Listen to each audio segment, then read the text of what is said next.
Hey folks, Pastor Rocky Branch. Hope you're doing well today. I want to mention to you a story out of the Bible, out of the book of Nehemiah. Nehemiah was a man that was in the Medes and Persians Empire, and he served the king there. That's around Babylon. And he'd gotten word that Jerusalem's walls had been torn down, and they'd been torn down a while. And he had a burden to go back to Jerusalem and rebuild the wall. Well, if you know the story of Nehemiah, it took a turn of events, but the king supported him and let him go, and he came back to Jerusalem to rebuild the wall around the city, to protect the city from the people that would come in and attack it. And as a result of that, Nehemiah had some opposition. People came up against him, not everyone, but a lot of people. And Nehemiah had to stand his ground. If you know this story, it's a great story in the Bible. But in chapter number 3, there's something very important I want to talk to you about today. Nehemiah challenged the people after he faced the opposition, and he still had to face the opposition through the process of rebuilding the wall. But Nehemiah challenged the people in the city. Now listen carefully. He challenged the people in the city to build their section of the wall. So where they lived, they were challenged to come out as the wall would be built and build their section. Do you know that you are responsible for your life? You are responsible for what God is desiring to use you for in this life. You know, it's very easy for me to look at somebody else and say, well, if they'd be right, or if they'd do this or that, then everything would be good and I would be good. But the truth of the matter is, folks, is that I am supposed to take care of my life.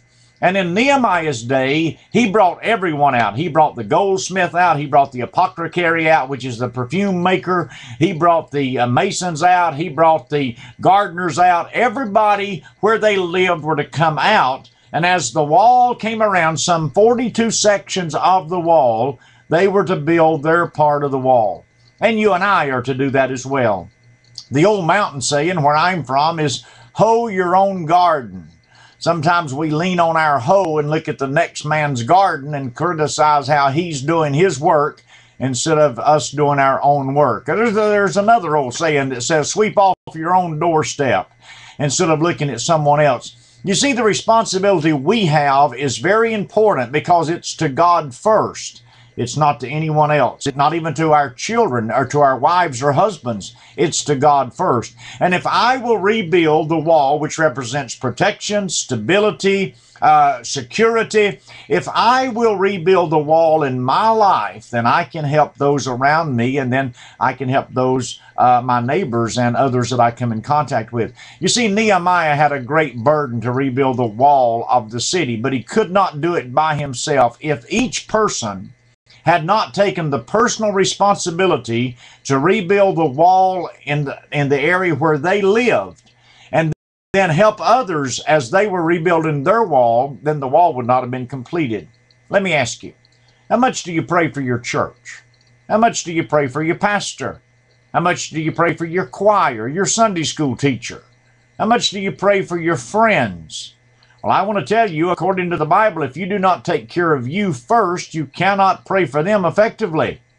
You see, it's very easy to look at things and say, well, that ought to be done different, or they should do that differently, or I know that I could do that better, when actually we need to work on ourselves. If we work on ourselves and build the wall where we are, God can use us and connect us where we need to be.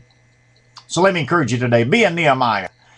But also remember that it's important to love and to respect each other.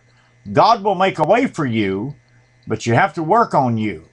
Somebody else, you know, we run into that case where everybody wants to tell us what to do, or we want to tell everybody else what to do. I want to encourage you, let God guide, because where He guides, He provides. He'll make a way for you. Build your wall. God will help you with the rest of it. You take care. God bless you. We love you. And goodbye.